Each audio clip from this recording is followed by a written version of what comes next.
Buenas tardes con todos los concurrentes. Bienvenidos al Diplomado Internacional de Derecho Procesal Laboral. Hoy, 8 de julio, iniciamos este evento académico con un invitado muy especial. Él tiene una hoja muy larga como profesional en el derecho. Es egresado de la Universidad Nacional Mayor de San Marcos, tiene maestría en Derecho Civil y Comercial. Ha ocupado cargos privados como subjefe en el Departamento Legal de la Cámara de Comercio de Lima, ex jefe del Departamento Legal de la Comisión Controladora de Trabajo Marítimo, expresidente de la Sociedad Peruana del Derecho de Trabajo y de la Seguridad Social, miembro del Tribunal de Honor de la Universidad Ricardo Palma. Ha ejercido también cargos públicos, vocal superior laboral desde 1982 al 2001, expresidente del Fuero de Trabajo y Comunidades Laborales, vocal supremo provisional de la Sala Transitoria Constitucional y Social de la Corte Suprema de la República del 2001 al 2009. Ha ejercido también la docencia, profesor ordinario de la Universidad Ricardo Palma, ex profesor de la Universidad Nacional Mayor de San Marcos, ex profesor de la Universidad de San Martín de Porres, miembro del Tribunal de Honor de la Universidad Ricardo Palma. Con nosotros hoy nos acompaña el doctor Edmundo Miguel Villacorta Ramírez. Bienvenido, doctor, y gracias por acompañarnos en este evento. Me informan que el doctor Yangali va a tomar unas breves palabras antes de que se inicie el evento. Adelante, doctor Yangali.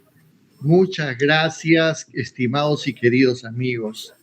Para nosotros es un gran honor tenerlo a toda una personalidad, el doctor Edmundo Villacorta.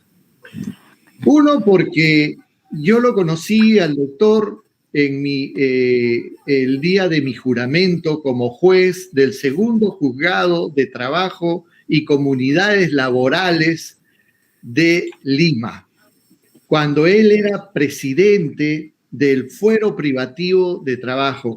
Prácticamente era una como Corte Suprema de la República, ¿no? Y él presidía este tribunal, ¿no?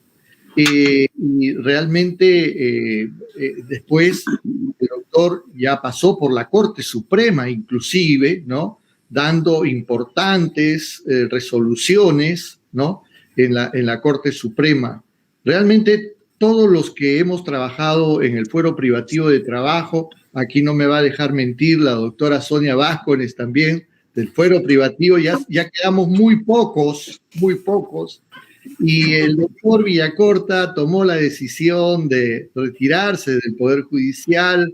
Yo digo mala decisión, puesto de que el Poder Judicial perdió mucho con ese retiro, ¿no? Debería de estarnos acompañando más.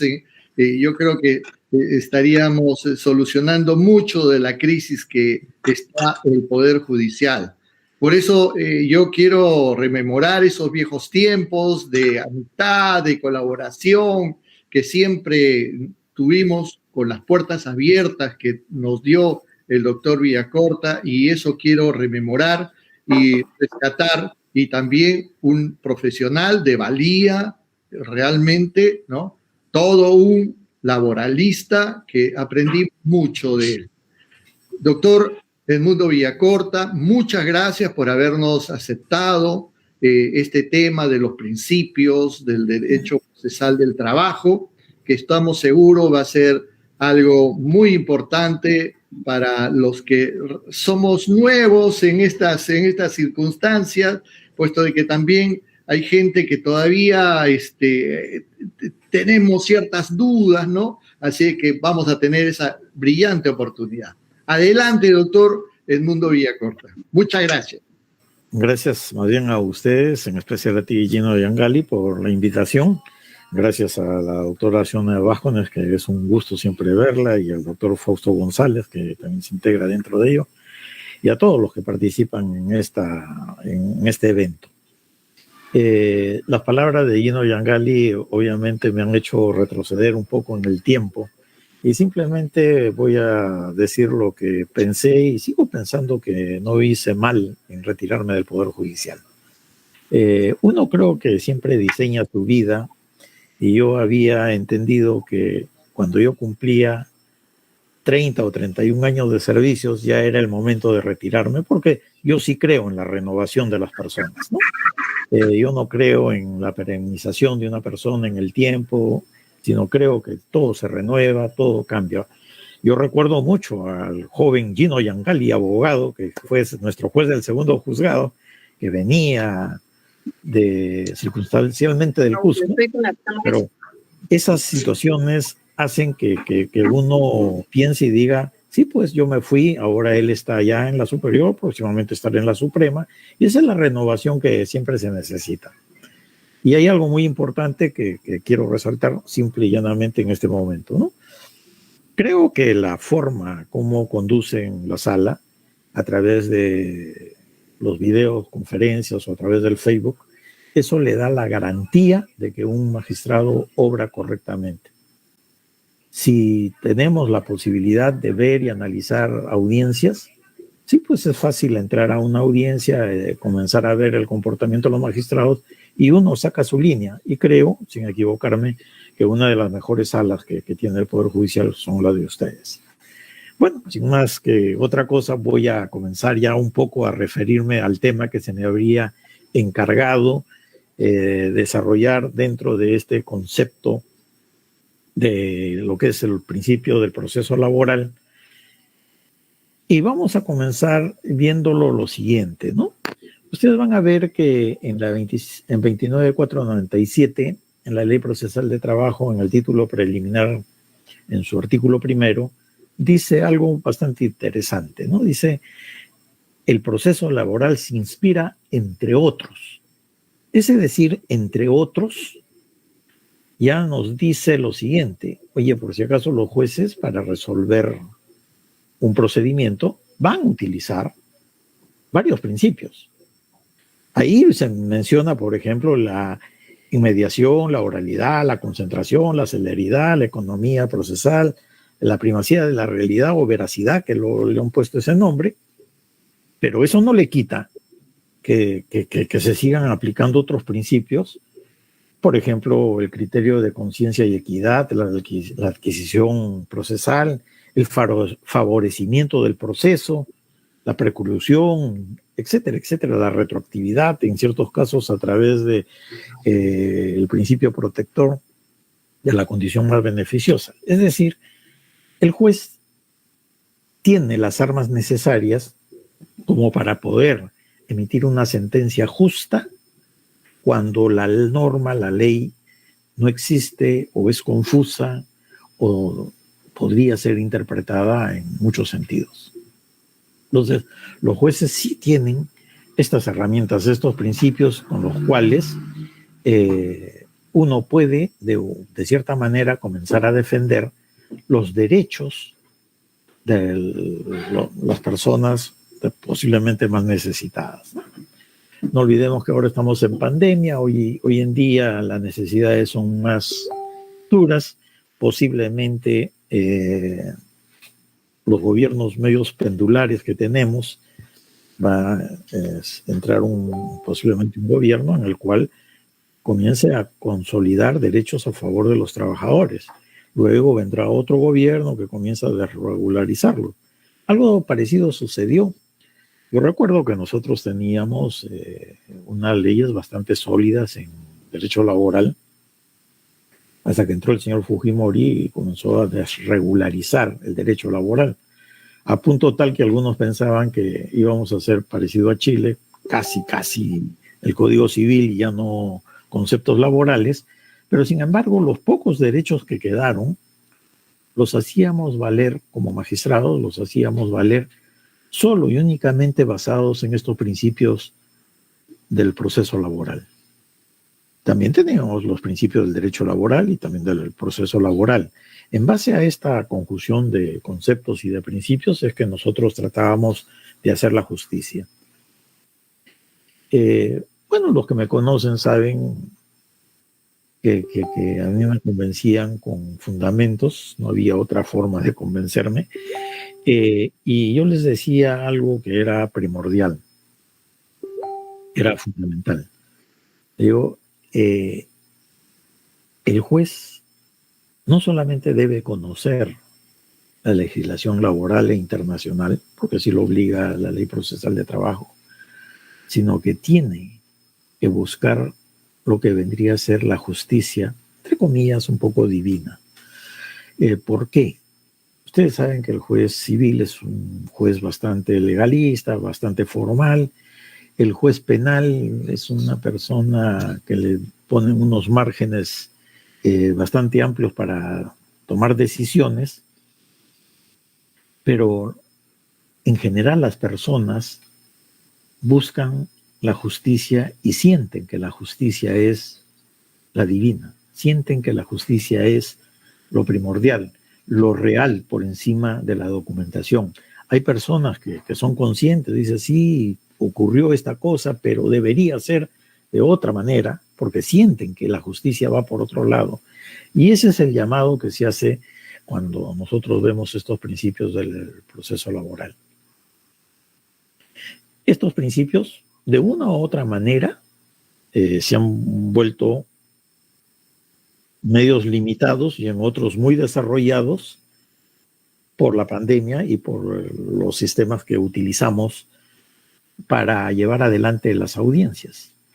Por ejemplo, en la inmediación, que sería el primer principio que les hablaría, es más o menos la sensación que el juez tiene al ver a las partes de si esta persona está diciendo la verdad, si está mintiendo, sus comportamientos, sus movimientos hacen que en una forma conjunta el juez más o menos toma una posición acerca de la persona que tiene delante de uno.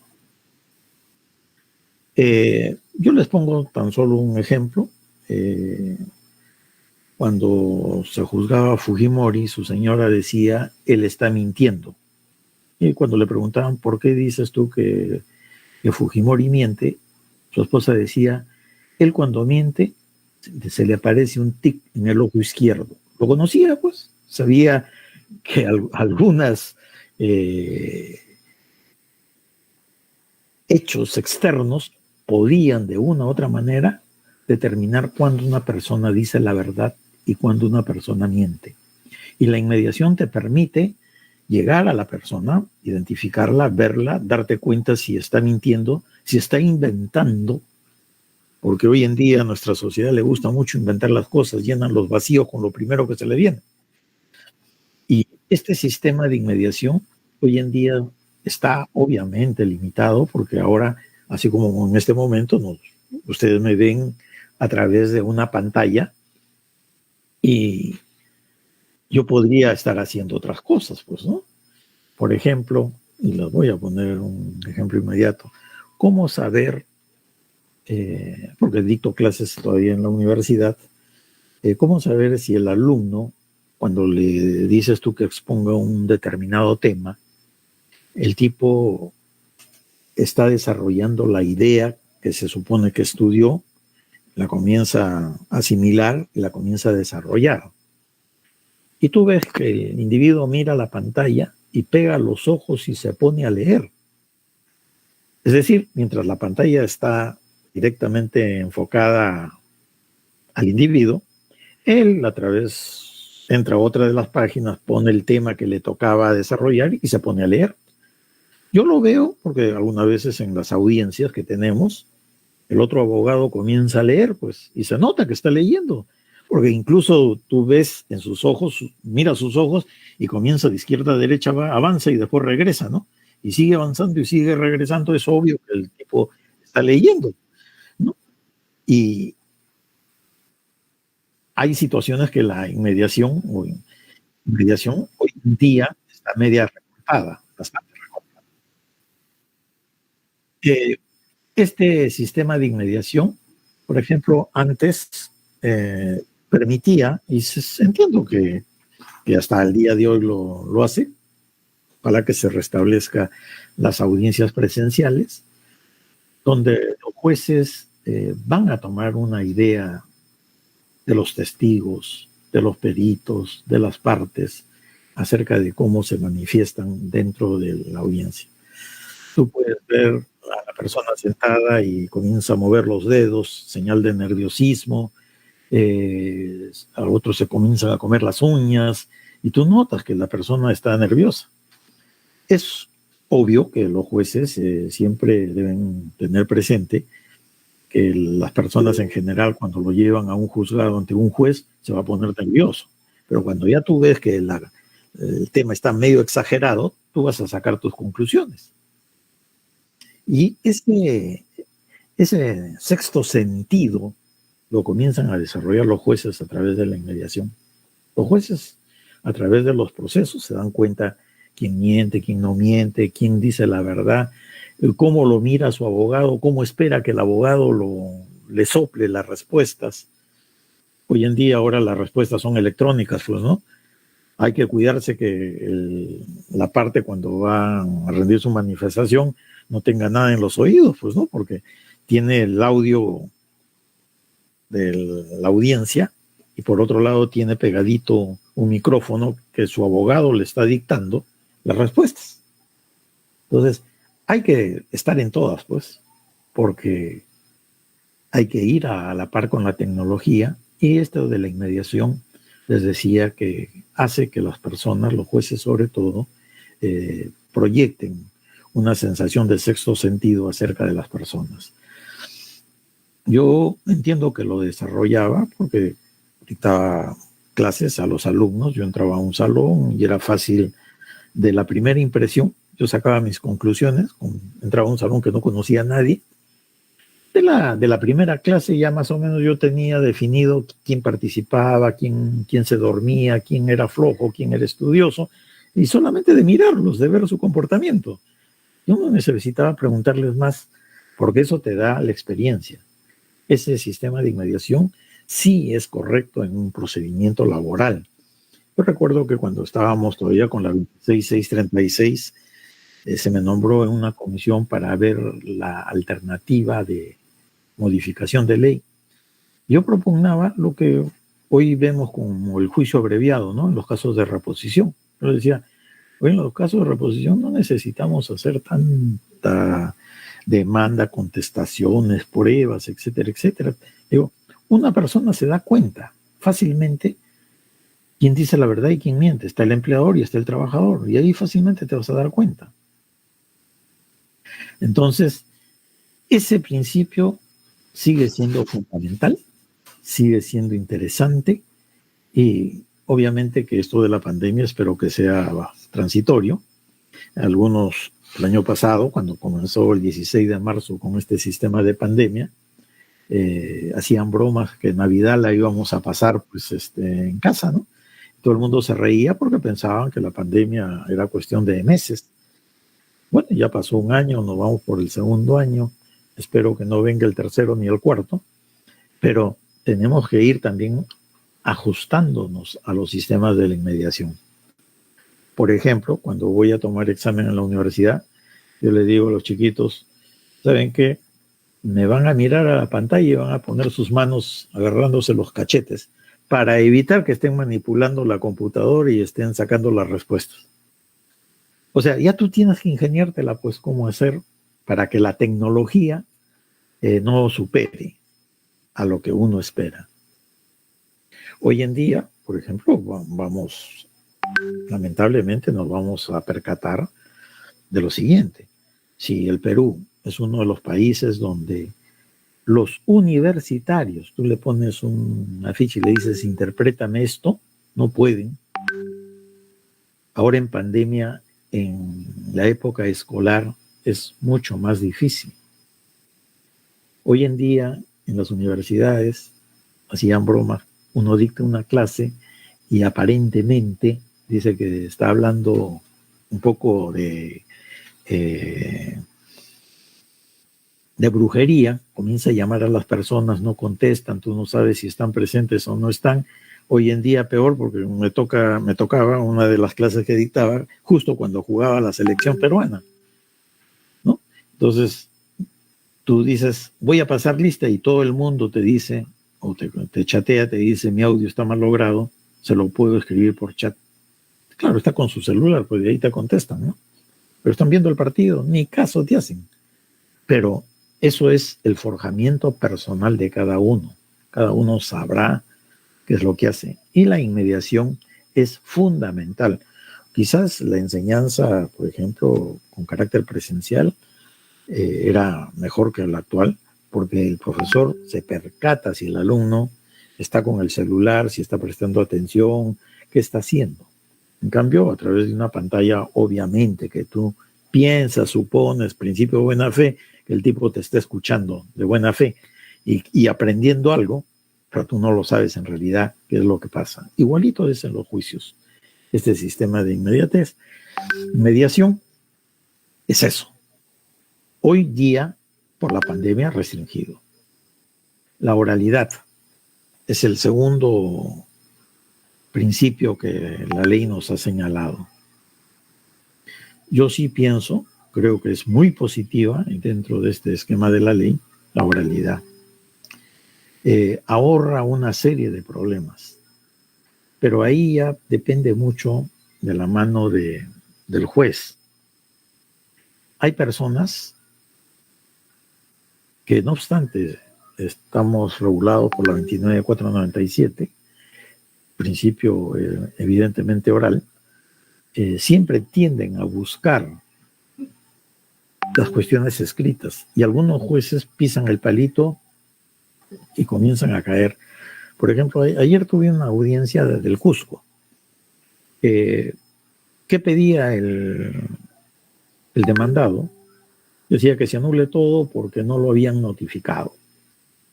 Y el juez le pregunta, pues, ¿y cómo estás tú presente acá si no te han notificado? Ah, bueno, me he enterado, ¿no?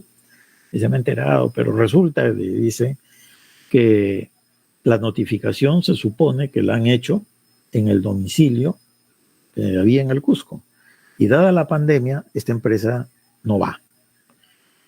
No va, no concurre, no, aparentemente ha paralizado sus situaciones. Pero sin embargo, tú entras a la SUNAT y esta empresa sigue reportando ventas fabulosas. O sea, total, está parado, está trabajando, ¿no? Pero sin embargo, el juez, ahí ya tú te das cuenta que el otro lo que está buscando es viciar el procedimiento. El juez comienza a escucharlo, pues, ¿no? Le dice, ¿y cómo fue la notificación? Etcétera, etcétera. Y da la sensación que el juez quiere suspender la audiencia porque le dicen ciertas cosas, etcétera. Pero acá la idea es, estos procesos están hechos para hacerlos rápidos, para que sean eficaces. Hay salas, como hay juzgados, están al día, pero hay juzgados y salas que tienen una carga tremenda, supongo. Por ejemplo, presento una demanda y me citan para la audiencia de conciliación para fines del 2023. O sea, tantas audiencias tendrá ese pobre juez que se va hasta noviembre del 2023 a señalar una audiencia de conciliación, ¿eh? Ni siquiera de juzgamiento, de conciliación. Y el día también, antes de ayer, tenía una audiencia en donde no llegó la invitación pues, del juzgado. Estábamos a la hora esperando porque llegue la invitación del juzgado para entrar a la audiencia y simplemente no llegó. Hay que mandar un escrito para que subsanen y den una nueva fecha. Y ahí viene el otro problema que tiene que ver con la celeridad, que les voy adelantando algo, ¿no? Hoy en día tú presentas un escrito y los juzgados te lo están proveyendo casi entre 2 a 3 meses. Es decir, con 3 escritos al año, volteaste el año y no pasó nada. No, pues así no, las cosas no pueden marchar de esa manera. La oralidad hay que pulirla, hay que hacerlas en la diligencia, en la audiencia de juzgamiento, todo lo que los documentos que se presentan se dan cuenta en la audiencia de juzgamiento y ahí mismo se resuelven. Porque si tú comienzas a entrar, a suspender las audiencias por tal o cual cosa, mira, vamos a terminar con un procedimiento tipo civil. Y la idea no es esa. Que la carga procesal es tremenda. Sí, claro, la carga procesal es tremenda. Cuando me preguntaron qué me parecía esta ley, todo el mundo la alababa. Yo les decía algo muy sencillo, a aquellos que me hayan escuchado, yo decía, esta ley funcionará en la medida que el Estado apoye a la justicia laboral. Si el Estado no la apoya, esta ley será una más de las tantas que hemos tenido. ¿En qué me refiero en el apoyo, no? Lo normal, habían unos estudios de hace muchísimos años atrás, que un juez debería tener una carga aproximada de 900 expedientes en giro, ¿no? 800, 700, 900 expedientes. Pero lo real y cierto es que los jueces tienen 3.000, 4.000 expedientes en giro. Y si no crean un nuevo juzgado, obviamente que las largas van a ser así, ¿no? Otro factor importantísimo también es la ubicación de los juzgados, ¿no? Hoy en día, bueno, tenemos el Internet, pero si tú comenzabas a ver los juzgados de Lima, unos estaban pues en el Parque Universitario, otros estaban en la Avenida Bancay, otros estaban en Miraflores, etcétera, etcétera, etcétera. Otros estaban por el Hospital del Empleado y era toda una historia, pues, saber dónde se encontraban. Había que tener actualizado en dónde se encontraban los expedientes y cada vez que comienzan a reestructurar los juzgados, los transforman un juzgado de familia, lo transforman en laboral o viceversa. Mira, ahí se pierde por lo menos 4 o 5 meses. Uno, para saber dónde está tu expediente. Y hay cosas que son cuestiones circunstanciales, pero traen una pésima sensación. Por ejemplo, que si el juez hubiese hecho la audiencia no hubiese pasado nada. Es una empresa bastante importante, pero su domicilio está en la carretera central. Teóricamente corresponde a Lima Este conocer ese expediente. ¿Muy bien? Pero todos sabemos que en Lima Este solamente hay uno, no sé si habrán creado un segundo juzgado laboral, pero el pobre juez laboral de ahí tenía, audiencias, las programaba casi a los 2 años, porque toda su agenda estaba sumamente llena. Entonces, claro, tú no, ni loco vas a demandar pues en Lima Este sabiendo eso. Demandas en Lima. ¿Por qué? Porque la competencia territorial se puede extender si una de las partes se somete tácitamente. Pero los jueces, algunos jueces, así de facto, tú presentas la demanda y lo primero que te contestan te dicen, no es el centro de trabajo, no es el domicilio del demandado, así que adiós, el expediente se va al otro lado. Y tú le dices, oye, si apelo, porque puedo apelar y obviamente que la puedes ganar. Pero ¿qué pasa? Si apelas, tú ya dices, ¿cuántos meses va a demorar esto? Tú dices, bueno, demorará pues, ingenuamente yo dije, demorará 3 meses, llevamos 6 meses y hasta ahora el juez no dice nada, el de Lima Este, ¿no? Porque el juez lo mandó el expediente para el otro lado. ¿Y qué hubiese pasado si hubiese habido una audiencia de conciliación? Y la otra, yo estoy seguro que el abogado que también patrocina a la empresa le hubiese gustado litigar en Lima. En Lima los tiempos son más cortos, hay mayor número de jueces que pueden coordinar cosas, los jueces pueden reunirse y conversar, tener más o menos un criterio. Diferente es estar un poco apartado y mirar al cielo a ver si Dios te escucha. Entonces ahí ya las cuestiones se complican. Por eso estos principios de la oralidad debemos potenciarlos. Debemos potenciarlos, pero hay que administrarlos adecuadamente. El juez, en la audiencia que cite, que ahí resuelva todo, que dé cuenta de todo lo que hay, él ya está preparado porque ya leyó los escritos y ya tiene, de hecho, la resolución. Entonces simplemente la dicta y estaría la resolución ya hecha. En la oralidad se ha abreviado mucho. Por ejemplo, sobre todo en los alegatos de cierre, ¿no? Con la 26636, pues tú pedías alegatos y te presentaban escritos, era de 50, 60 hojas, que nadie lo iba a leer, pues, porque esas 50, 60 hojas, por lo menos el 70% era pega y copia, ¿no? O sea, de su demanda, de alguna prueba, sacan un extracto y lo pegan en el recurso de alegatos.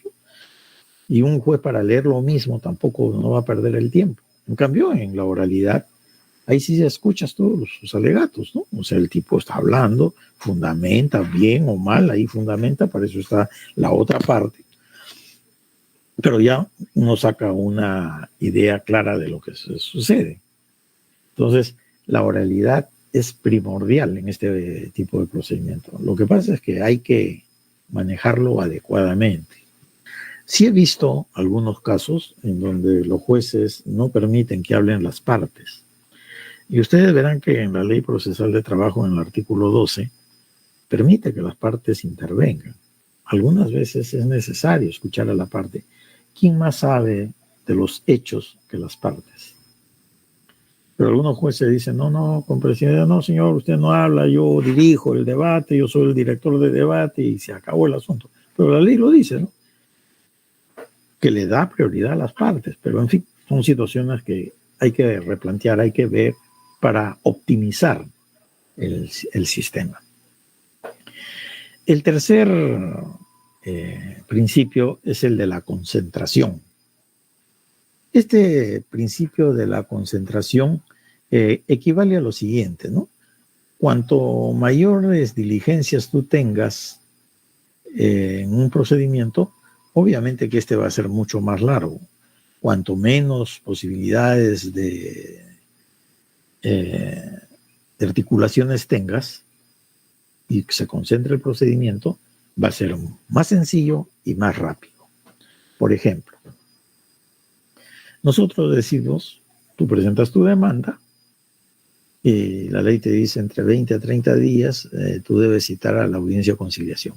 Ya les he dicho que nadie cita a eso.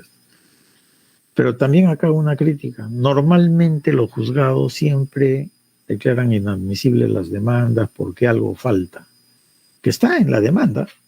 No sé si no la quieren leer bien. No sé si lo hacen para que uno se le pase los 5 días que la ley concede para subsanar y así me pueda librar de un expediente.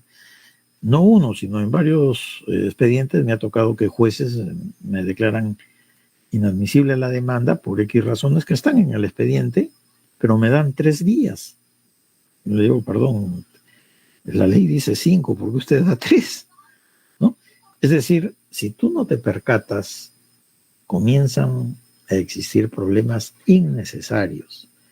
Los jueces, cuanto más variados sean los temas que les llegue a su conocimiento, su amplitud mental va a ser mayor, su capacidad de razonamiento va a ser mayor, su análisis va a optimizarse.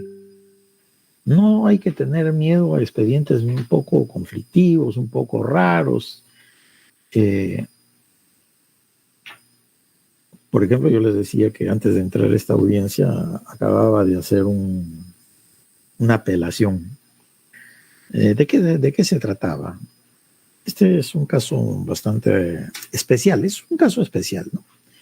En el Jockey Club del Perú hay carreras, todo el mundo sabe, y hay empleados, hay obreros normales, trabajadores con jornadas completas, pero también tienen unos trabajadores que laboran para el sport y solamente para las carreras, ¿no? O sea, 4 días a la semana.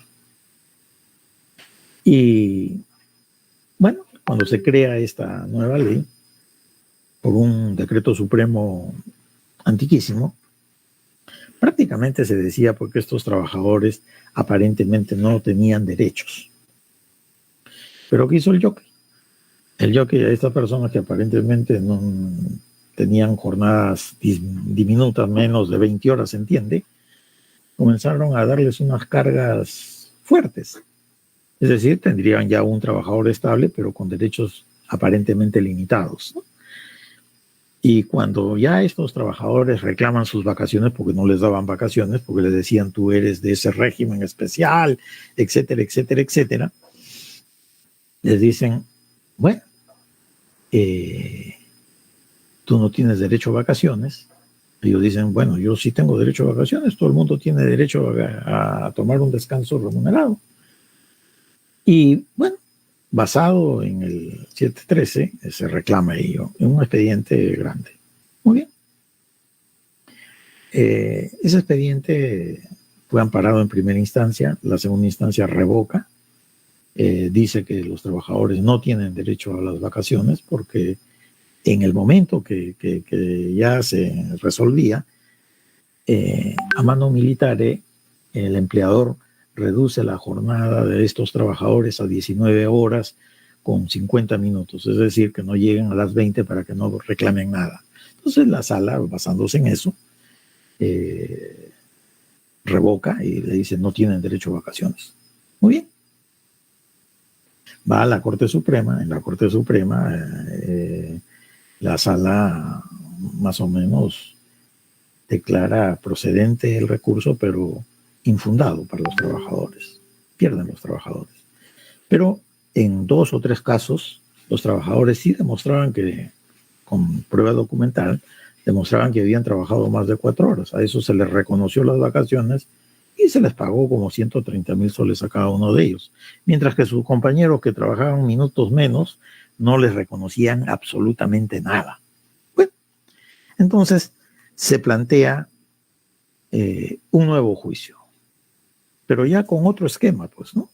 Si la Corte Suprema dice que estos son trabajadores que no tienen una jornada mínima, la pregunta es, ¿no tienen derecho a vacaciones? Y tú dices, oye, pero la Constitución del Estado en su artículo 25, en la última parte dice, todo trabajador tiene derecho a descansar en forma anual, en forma pagada.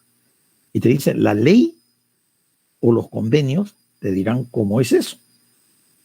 Y bueno, tú dices, oye, ¿y qué ley será? Pues, ¿no? Tú miras y encuentras el convenio 052 de la OIT. La OIT lo que te dice es, un trabajador, cualquier trabajador, ¿no? Con prescindencia de cuántas horas trabaje, etcétera, te dice, por lo menos tiene derecho a 6 días de vacaciones pagadas. 6 días. Entonces estos trabajadores dicen eso, pues, oye, ya que no nos consideran como trabajadores formales, normales, etcétera, etcétera, sino que nos dicen que no tenemos una jornada muy reducida a tal punto que aparentemente no hay vacaciones de 30 días. En la nueva demanda se dice, está bien, pues ahora reclamo ya no 30 días, pero sí reclamo los 6 días y me amparo en la Constitución, porque si no sería un acto discriminatorio, serían los únicos trabajadores que laboran, tienen como 24, 25 años de servicio, ¿sabes? Y les llaman eventuales, entre comillas, dicen, oye, ¿el por qué no tendrían derecho a que se les pague una semana de vacaciones? ¿Por qué no tendrían vacaciones? La gran pregunta, ¿no? Vacaciones es el que se cansa. Sí, pues estos trabajan 4 días a la semana, pero con jornadas que son superiores a 20 horas semanales o inferiores, ahí bordeando las 20 horas. ¿Y qué ha hecho el juez? El juez ha emitido la sentencia y dice cosa juzgada. Entonces, ya pues uno dice, oye, pero ¿cuál cosa juzgada, no? Claro, dentro del razonamiento del juez me imagino, porque no lo dice, me imagino que dice quien puede lo más, puede lo menos, ¿no? Es decir, si tú me pediste 30 días y ahora me pides 6, ya está resuelto el problema, no tienes derecho. Oye, pero acá la idea es, oye, hay un precepto constitucional. Dentro del sistema de la pirámide kelseniana, la Constitución está en el nivel 1. Las sentencias del Poder Judicial de la Corte Suprema están en el nivel 5º. ¿Cómo puedes decir que una ejecutoria o una opinión de la SUNAFIL, porque también habla de eso el juez, decide no otorgarle derecho porque dice, no, pues no tienen jornada y por lo tanto no tienen derecho a vacaciones? Entonces, esas cuestiones se deben analizar al pormenor en la audiencia de juzgamiento. Y ahí viene el problema. ¿Qué pasa cuando cambian al juez? Lo promueven o renuncia, lo que fuere, o cesa de alguna manera y nombran a otro juez. Comienza el gran problema de los abogados. Tú pides sentencia y no te hacen caso porque el juez no ha conocido ese caso. Pues. Tendría que estudiarlo, tendría que ver los audios, los videos, etcétera, etcétera. Un juez ya en el Callao un poco más avesado dice, pues voy a llamar a una audiencia especial para que se ponga al día de qué se trata. Bueno, por último, más o menos podría ser que ahí tú dices, bueno, pues entre esperar las calendas griegas que nunca sentencian a ir a una audiencia para contarle al juez de qué se trata, ya pues vamos a la audiencia. El problema es que hemos llevado ya 3 audiencias y hasta el día de hoy no sentencian. Y eso es lo que daña la imagen de un poder judicial. Este esquema de este proceso, el de la concentración, te dice, oye, ahí se actúa todo, ahí defines todos los criterios. Yo estoy seguro que la gran mayoría de jueces, terminada la audiencia, ya va a ver que declara fundado o infundado, que extremo sí, que extremo no, fundada en parte, ya verá lo que hace. Que tendrá asistentes que les dirá al pormenor algunos detalles, sí. Pero cuando cambian el juez, out. El asistente fundea el expediente, nadie sabe de su existencia y ahí vienen los problemas. Y uno comienza un súper suplicio de, primero, ubicar el expediente donde está. Y 2, que lo sentencien, pues. Y los jueces, cuando no han llevado a la audiencia de juzgamiento, son bastante reacios a hacerlo. Te dicen, pues no sé, no vi, etcétera. Pero para eso están, pues, el audio y video. Un juez, sí, pues yo, ¿por qué decido apartarme del Poder Judicial? Yo ya les conté una parte de la historia, porque yo sí creo en la renovación de las personas. No creo que existan gente imprescindible. Todos en este mundo rotamos. Así como dicen, nace, creces, te reproduces y mueres. Es parte de la vida. Y hay que ser así un poco desprendido, darle la oportunidad a otra persona que se esmere. Pero el problema es cuando tú te das cuenta que el que entra no se esmera y más bien malogra el esquema, ahí te viene una especie de remordimiento, entre comillas. Pero lo otro era, cuando estaba en la Suprema, cada vocal sacaba 7 expedientes. Mira, solamente para leer 5 por 7, 35 sentencias todos los días, necesitas horas de horas, pues. Y tienes que estudiar tus 7 expedientes del día siguiente. Entonces llega un momento en que ya pues tú te persignas y firmas, ¿no? A la de Dios. O sea, simplemente chequeas tu tabla, cómo se resolvió y si eso representa el voto. Pero la concentración es lo que da la eficacia a este procedimiento. Una persona, como dice la ley, tiene un plazo establecido para sentenciar. La gran mayoría de jueces hoy en día no cumple los plazos. Te da una fecha de acá 2 meses, tú dices, bueno, ya 2 meses. Llega los 2 meses, te vuelve a dar otra fecha 2 meses más. Llega y ya no te da fecha, tú tienes que esperar, nomás te dice, ya te voy a notificar en tu casilla cuando venga la sentencia. Listo, se acabó el problema. Ese tipo de magistrados es el que malogra los esquemas, los sistemas. Por eso yo les decía, el Estado debería replantear la figura, apoyar más a la Administración de Justicia Laboral, nombrar jueces, capacitarlos en forma permanente, que manejen cantidades de procesos normales para que puedan emitir calidad de sus resoluciones. Y así debería ser. Pero sin embargo el Estado invierte más que en el proceso laboral en los jueces penales, que tienen un esquema parecido a la 29497, pero el Estado ahí se invierte un montón de plata. Y la pregunta es, ¿para qué? Esas personas generan rentabilidad. Acá, por ejemplo, lo peor que puede pasar en este tipo de juicio es que un trabajador recurra con la seguridad de que va a recibir justicia, recurra ante el Poder Judicial y lo defraude. Lo defraude porque nunca sentencian, porque las sentencias no son de calidad y por lo tanto cuando llega a la superior o a la suprema la anulan y nadie pues aguanta tanto tiempo, ¿no?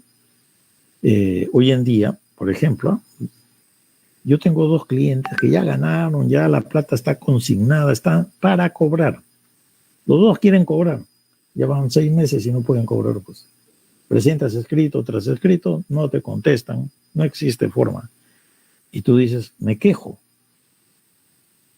Y esa es otra historia. La OCMA tiene sus canales, de chequear las cosas, ¿no? Tú te quejas por retraso, lo llaman al juez, el juez ofrece tal y te llaman y te dice el juez ha ofrecido que en tal día va a sentenciar. Llega el día, nada, no pasa nada y la OCMA tampoco sanciona por retardo porque entiende que en sistemas de pandemia la cosa es un poco más difícil. Pero aún así, creo que deberían nombrarse más jueces con mucha capacitación para que estén al nivel de lo que un país requiere. Un país solamente será grande a través del trabajo, no hay otra forma. Si tú quieres tener dinero, salvo que seas un delincuente, tu trabajo es lo único que te va a servir para vivir decorosamente.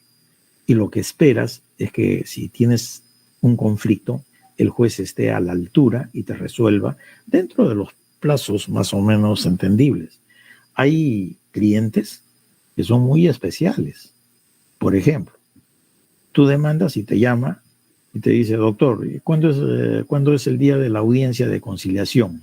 No, que todavía no lo han señalado. No, pero la ley dice entre 20 y 30 días. Ya se pasó los 30 días, que no sé cuánto. Quéjelo al juez, quéjelo. Oye, tú no puedes estar yendo pues, a quejarte a todo el mundo, ¿no? Hay que tener un criterio de razonabilidad, de entender que estamos en un sistema de emergencia, pero también los jueces deben entender que una persona también tiene repercusiones por ellos. En estos casos de estas 2 personas que le digo que están por cobrar, me dicen, pues doctor, ¿y qué pasó? Usted me dijo que en 3, 4 meses me iban a dar la plata, y eso que yo pensaba que en 3 o 4 meses iban a proveer, nada. Y ya comienzan a dudar de uno, comienzan a decir, oye, de repente se confabuló con el juez o lo conoce a la otra parte, qué sé yo, la mente es muy frágil y comienzan a ver este tipo de molestias, no solamente del juez, sino también del abogado. Y el abogado también se desquita. ¿Y dónde piensa desquitarse? En la OCMA, pues. Ahora está de moda el cese de los vocales supremos, pues, ¿no? Ya fiscales supremos, por lo menos rápidamente han salido 2 y un vocal.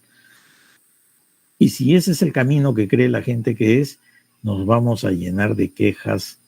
Y ya yo muchos años estuve en la OCMA, hay quejas verdaderamente que necesitan y merecen ser investigadas, pero hay quejas simplemente de gente enferma, ¿no? Pero bueno, todo eso tiene que ponderarse, pues. Y esa es la parte de acá. La concentración en el procedimiento ordinario se da en la audiencia de juzgamiento. En el proceso abreviado se da en la audiencia única. Ahí es donde debe resolverse todo. Yo diría, el juez no debe dar pie a nada de eso, simplemente en forma razonada resolverlo y se acabó el asunto. Y cuando ya llegue la audiencia de juzgamiento, que tome la decisión puede tomar la decisión ese mismo día. No creo que exista juicios tan difíciles que tenga que tomarse unos días más.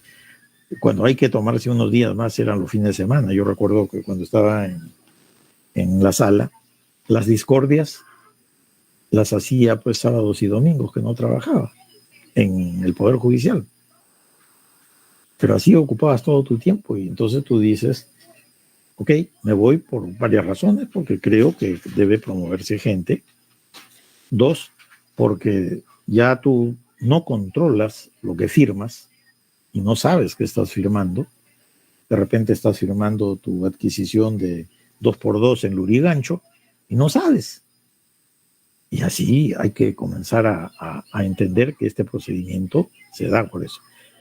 Por eso el cuarto principio es la celeridad. La celeridad tiene que ver con eso, ¿no? Los jueces tienen que entender de que este es un principio fundamental. Cuando alguien reclama, tengan la seguridad que lo primero que te dicen es ¿cuánto dura el juicio? Esa es la primera pregunta que te hacen. ¿Cuánto me cuesta y cuánto dura el juicio? La segunda pregunta es, ¿sabe qué? Para asegurarse de que tú vas a estar detrás del juicio, te dice, doctor, le pago con lo que se saque en la sentencia. O sea, si quieres cobrar, acelera pues el juicio. Y bueno, pues son los atares de que tienen todos los abogados. Y la celeridad obviamente implica también varias cosas, ¿no? No hay que temblarle la mano a un juez cuando ve una nulidad. Antes de que esto siga, antes que continúe, modificarla, corregirla. Hay gente que piensa que no se equivoca y fundamenta hasta por sin razón. Que ese sistema cala, pues miremos el Congreso de la República, cómo se empecina en nombrar a los miembros del Tribunal Constitucional.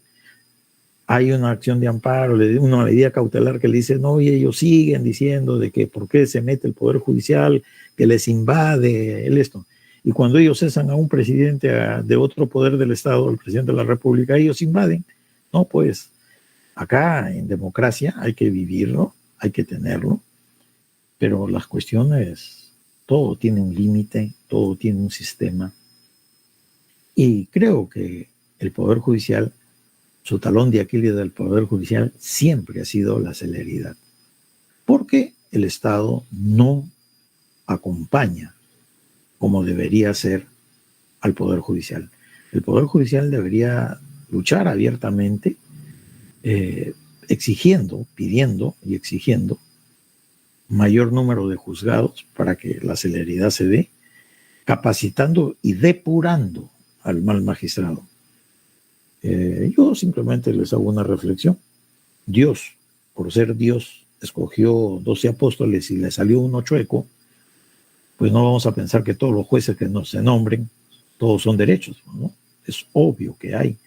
Cuando yo estuve en la OCMA, había pues un montón de jueces raqueta de torcidos y había que sacarlos porque hacen daño a la imagen del buen juez.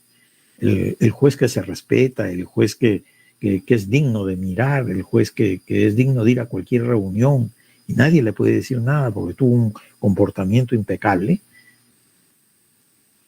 A ese lo perjudican los otros y sobre todo la celeridad cuando no es tal es madre, así como dicen, es madre de todas las irregularidades. Cuando un expediente no sale, comienza a demorar, ya tú te estás imaginando que hay conversaciones internas, hay aspectos de otra naturaleza, extra proceso, que comienzan a interferir.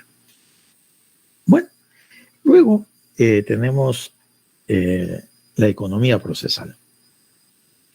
Este sistema de la economía procesal está en el ADN de esta ley. Hay que economizar cosas. Hay jueces, por ejemplo, que te dicen improcedente la demanda porque el DNI no se nota bien la numeración del DNI del demandante. Oye, por Dios, ¿acaso el juez no puede entrar al RENIEC, pone el nombre y no le sale el número? Pero te declara improcedente, ¿para qué? ¿Cuál es el objeto? esa economía procesal uno la puede aplicar de la mejor forma posible. Evitemos los gastos, los costos. Ese asunto de, por ejemplo, estar mandando escritos, señor, usted nos citó para la audiencia sea de juzgamiento o conciliación tal día, y ese día no nos mandó la invitación para entrar y llevar adelante esto. ¿Qué implica? Que tengo que hacer un escrito, tengo que entrar a págalo.pe, a pagar el impuesto, pagar la tasa innecesaria, que no tengo la culpa, presentar el escrito. Y otra cosa que debe mejorar el Poder Judicial, obviamente, es su mesa de partes, porque la mesa de partes tiene ciertos problemas. No todos los escritos se registran adecuadamente. Pasados 2 meses, 3 meses, te mandan un proveído que te dice, señor, entró el escrito, pero no entró el acompañado. Y tú tienes tu constancia donde dice que está con el acompañado. ¿A quién creerle? ¿Al de la mesa de parte que dice que lo recibió conforme? ¿Al juez que te está diciendo que no lo ve? ¿Se perdió en el trayecto? ¿Qué pasó? Esos pequeños errores es lo que trae el desprestigio del Poder Judicial. Habría que ver formas, así como uno dice en un juicio, entra a un proceso y ya señala un teléfono con alcance a WhatsApp, un correo electrónico para que lo puedan. Si el juez tiene alguna duda, a través, no directamente él, pero puede mandar a uno de sus asistentes a que se contacte y que le diga, oiga señor, no llegó tal escrito, mándelo usted por correo, y se adhiere al expediente y se acabó el asunto. ¿Por qué ir a un formalismo tal que hace que los expedientes pues duren años de años, cuando estaba previsto porque estos expedientes duraban poco tiempo? Hay que ver la forma, hay que asentar conceptos, hay que asentar criterios en donde la economía del proceso sea algo primordial. Y por último está la veracidad, el principio de la primacía de la realidad. Uno debe litigar lealmente, no poniendo piedritas para si no me sale esto pido la nulidad, que si no me sale el otro hago tal o cual cosa. Uno tiene que ser leal, y los jueces deberían en las audiencias hacerlo, decirle al abogado, oiga, usted es un auxiliar de la justicia, usted tiene que ayudar a encontrar la verdad. No porque defienda una de las partes, uno tiene que parcializarse. Cuando un juez te da una fundamentación tal que no es rebatible, tienes que aceptarla. La aceptas y punto, ¿no? Y siempre con lealtad. Quizás en estas épocas pedir eso de la lealtad ya sea bastante, ¿no? Mucho. Y bueno, lo que estoy viendo es un poco que ya llegué a la hora, pero voy a hablarles muy escuetamente del otro concepto, ¿no? El otro concepto es los fundamentos del proceso laboral.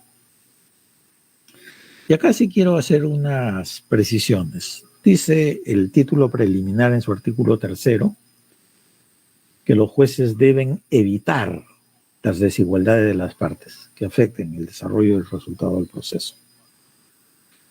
Claro, todos los laboralistas saben que entre empleador y trabajador no hay equipariedad, pues hay una desigualdad. Y lo que se debe es tratar de evitar esa desigualdad. No dice que el juez lo ponga en el mismo nivel, porque el legislador entiende que no están al mismo nivel.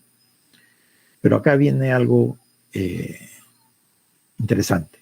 Le dice, procura alcanzar la igualdad real entre las partes. Hay que ponerlos en el mismo nivel.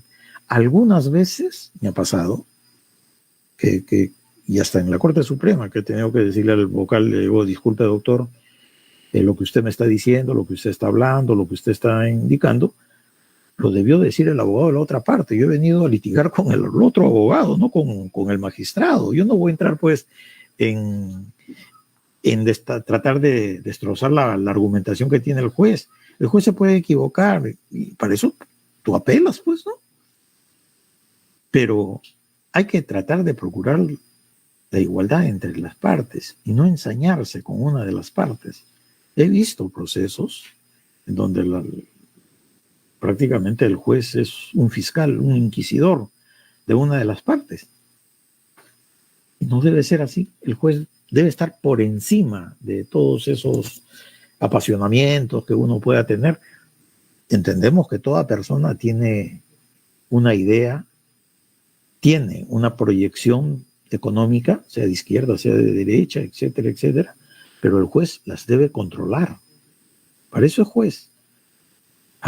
Ser juez es una persona, un abogado en un nivel más elevado, una persona desapasionada, una persona mentalmente capaz de desarrollar teorías, encontrar la justeza donde aparentemente no existe. Eso es un juez, ese es un verdadero juez. Y hay algo que se olvidan siempre, que la ley dice, hay que privilegiar el fondo sobre la forma. Hay jueces que me dan la impresión que son jueces civiles. Por cuestiones formales se declaran improcedente, inadmisible, etcétera, etcétera. Ustedes saben que la litis, dos partes entran en conflicto porque tienen apreciaciones diferentes.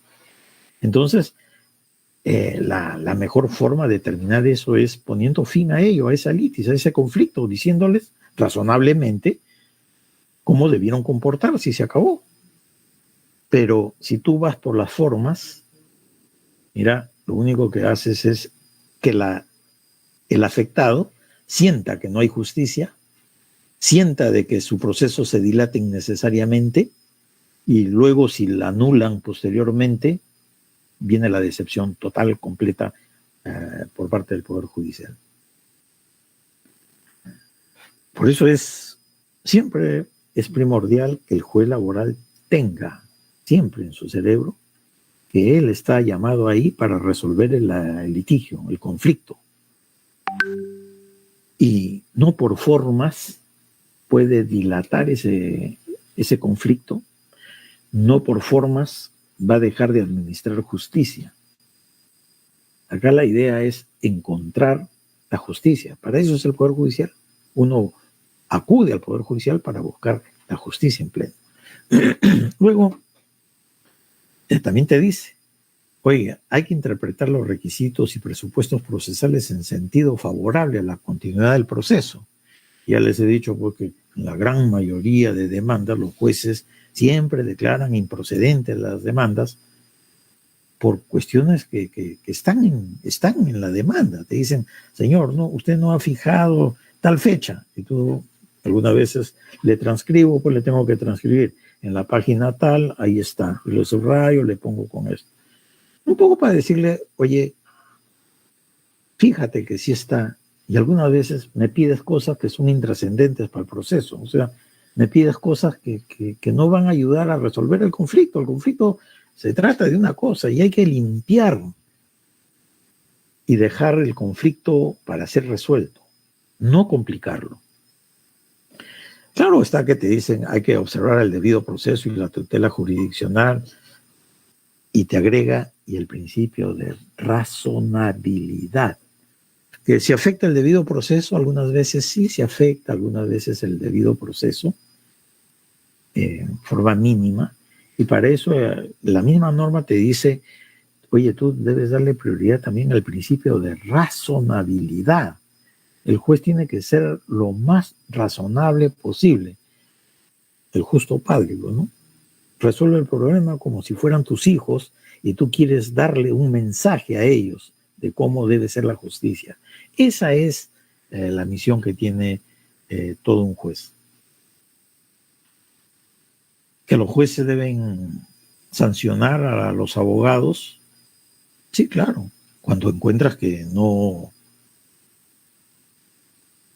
son veraces, no son leales, actúan de mala fe. Y hay que sancionarlos. No les tiemble la mano. Simplemente hay una inconducta de una persona, habrá que sancionarlo. Si te equivocas, el tipo recurrirá al colegio de abogados, qué sé yo. Esas son pues las reglas de juego. No porque si yo lo sanciono, el abogado va a tener tal o cual cosa. Es el temor que tienen los abogados. Los abogados dicen, si yo le digo a este juez que está equivocado, se venga a través de la sentencia.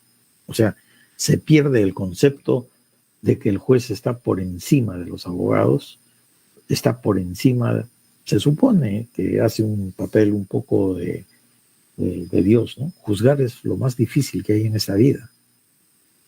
Y uno debe hacerlo con toda lealtad. Tú puedes fallar en tus conocimientos, pero que no falle tu lealtad, tus principios, tu concepto. Eso no debe fallar, nunca. Tú como juez te pueden modificar tu resolución y te ilustran, y tú creces mentalmente. Pero lo que no debes hacer es, por una cuestión de interés, sacar y mirar para un solo lado, porque eso degenera a una sociedad, degenera y pone en riesgo toda la estructura que te cobija, que es el Poder Judicial. El Poder Judicial es un ente, como su nombre lo indica, que las personas van a buscar justicia. Y no lleguemos a lo que estamos viendo en el Congreso de la República, que dicen, pues yo no voy a acatar un mandato judicial, pues punto, se acabó, no acato, pues. Oiga, si nosotros no hacemos defensa de las resoluciones del Poder Judicial, vamos a entrar a un ambiente donde no va a existir el derecho. El derecho con la moral van juntas, sobre todo con la ética, los magistrados con la ética, más que la moral con la ética. Y no hay sociedad sin derecho. Y el derecho, todos los jueces lo tienen en sus manos. Bueno, ya me pasé de la hora, muchas gracias, y no sé si quieran hacer o quieran formular alguna pregunta. Muchas gracias, doctor Villacorta, por su participación. Tenemos algunas preguntas formuladas por los que están asistiendo al diplomado, que a continuación voy a proceder a dar lectura. Sí. Primera pregunta. Existen opiniones dentro del cual advierten que el desarrollo de audiencias virtuales vulnera la inmediación, pues no se aprecia la conducta de las partes. Vulnera la inmediación. La inmediación. Sí.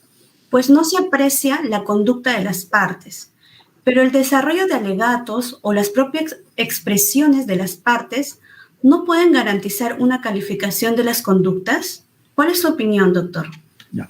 Bueno, yo lo desarrollé bastante amplio este concepto, ¿no? Yo les decía que la inmediación a través del aspecto virtuales se desnaturaliza un poco. Sí, es cierto, porque tú no tienes la concepción. Yo les decía, por ejemplo, cuando tú estás en una sala y se pone las partes, se sientan con su abogado, tú vas a notar el comportamiento de las partes y mueve los dedos, se comienza a sacar conejos, comienza a voltear donde su abogado para que el abogado se agarre la oreja o la nariz para que diga sí o no, etcétera, etcétera. Todo eso lo notas, pero virtualmente no lo notas. Pero sí, yo les decía, hay que encontrar la fórmula. Yo les decía, ¿cómo tomo examen a mis alumnos? Porque es fácil, pues, ¿no? Agarran su mouse y me ponen lo que quieren hablar y se ponen a leer y yo me sorprendo por la capacidad que me demuestra el individuo. Pero si le digo, oye, háblame así, que no tenga capacidad de mover la mano, mira, ahí el individuo ya no va a tener esa maniobrabilidad o esa posibilidad que estamos hablando, ¿no? Por eso te digo, es un reto a los magistrados también para que la inmediación sea también virtual. ¿Que está desnaturalizada? Sí, está desnaturalizada, sí lo entiendo. Yo les decía que he tenido audiencias donde el otro abogado habla con exactitud y precisión porque ya preparó pues su documento, ¿no? Y se pone a leer. Lee y lee y uno está ahí que dice sorprendido de las habilidades del individuo. Pero si tú le dices al fulano, oye, ponte así y habla, mira, ya el tipo no puede mover nada y ahí recién te vas a dar cuenta si tiene capacidad o no. tú te vas a dar cuenta también cuando tú le dices, lo interrumpes al abogado y le dices, señor abogado, tal cosa, y el tipo se quedó en mitad de lectura y no sabe cómo reengancharse, te vas a dar cuenta. Entonces ahí viene la invocación. Oiga, esta es una audiencia de exposición, no de lectura, ¿no? Pero bueno, hay que adaptarse a las épocas, por eso le digo, hay que ver, hay que pensar, hay que meditar cómo hacerlo, ¿no? Ok, doctor. La segunda pregunta es, ¿existen casos donde se formulan demandas en donde se pretende conjuntamente la recepción y el pago de beneficios sociales menores a 50 URPs, pero se deniega la tramitación dentro del proceso abreviado laboral, bajo el argumento que la jurisprudencia ordena que se tramite dentro del proceso ordinario laboral? Si se advierten pretensiones no cuantificables y una menor a 50 URPs, se atentaría el principio de concentración si se ordena que la tramitación se realice solamente en el proceso ordinario laboral. Ya. A ver, eso es un esquema muy antiguo, bastante antiguo, ¿no? Donde una de mis pretensiones aparentemente corresponde al juez especializado y la otra pretensión corresponde al juez de paz. ¿Ok? ¿A cuál de ellos debo presentar? ¿Tengo que dividir mi demanda en dos sitios? ¿O me va a garantizar, fíjate, me va a garantizar ir a un procedimiento ordinario ante un juez especializado, que está, se supone, un escalón por encima del juez de paz, a resolver ahí el punto que corresponde, y quien puede lo más puede lo menos, y no habría mayor problema, ¿no? O sea, el juez especializado sería el llamado a resolver todo el procedimiento, porque es una unidad de reclamación. Tú no puedes estar diciéndole al individuo, oye, fracciona tu demanda, una para el juez especializado, otra para el juez de paz, porque así vamos a atiborrar todos los juzgados y nos vamos a enredar. ¿Qué mayor garantía entre un proceso abreviado y un ordinario? El ordinario me da mayores garantías, porque ahí puedo meditar, voy a saber qué me contesta, puedo pensar bien, etcétera, etcétera. ¿Qué mayor garantía que un juez especializado que tiene un escalón mayor de un juez de paz? Por eso decía, los casos que se dieron con anterioridad se resolvían de esa manera. Cuando hay dos pretensiones, una corresponde a un juez de una instancia superior, ese arrastra al otro porque le da mayor garantía. Correcto, doctor. Una última pregunta. ¿Existen críticas dentro del desarrollo de la audiencia virtual en la evaluación de los testimonios, por cuanto no se aprecia un control del magistrado en la interferencia de los testimonios por parte de otros medios electrónicos? ¿Puede admitirse un tipo de control mediante la interacción virtual del testigo dentro de la sede judicial, pero controlado por un servidor jurisdiccional en tal audiencia virtual? Claro, o sea, ya dio la respuesta, pues, ¿no? Un poco más y pide que sea presencial y también sería mejor, pues, ¿no? Pero acá hay que ir a tono con lo que va. Yo te respondo de acuerdo a lo siguiente. Yo, dentro de mi currículum, ustedes han visto que yo pertenezco al Tribunal de Honor de la Universidad Ricardo Palma, y obviamente los procedimientos disciplinarios lo hacemos en forma virtual. Y cuando comenzamos a interrogar a uno de las partes, tú notas, por ejemplo, ¿no? Yo notaba que el tipo apagaba su audio, ¿no? ¿Para qué?